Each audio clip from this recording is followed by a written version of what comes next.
Just a short update on the FGC68. This applies for the Mark 1 and the 2, it's the same. It's basically about a suggestion that I made in an earlier video. I believe at least that I did this.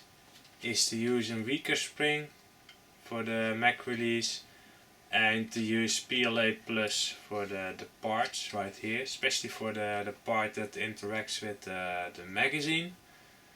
And I had personally way too much things to test out, way too much things. So I gave it to a friend of mine and he played with it the entire day, and he did not have any problems with this part wearing out. And it still works fine at this point. So I can imagine that the part in Esun Pla Plus will last you a lot longer than with the PETG.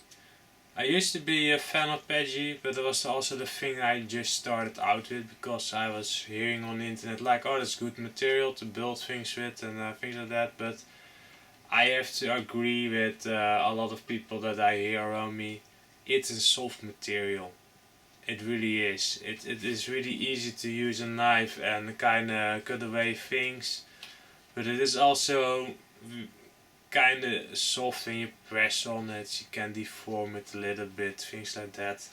So you have to imagine when you make that awesome Mac release part, it will wear out quite fast, the edges of it. So that's something I'm stepping away from PETG, to be honest.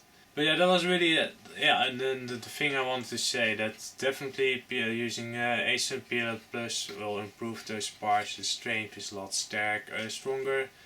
So yeah, I would highly recommend you at least using those parts in PLA Plus if you really like, let's say, in color like this, and it's only to do with I don't even know that's the case, but if that is, or it isn't, like let's say a special PLA color that you really like, and you say like, okay, but definitely try to make this part as strong as possible, because it will take a lot of wear and tear from the magazine. And also the spring. This is just a spring, follows the specification of the manual of the FGC9.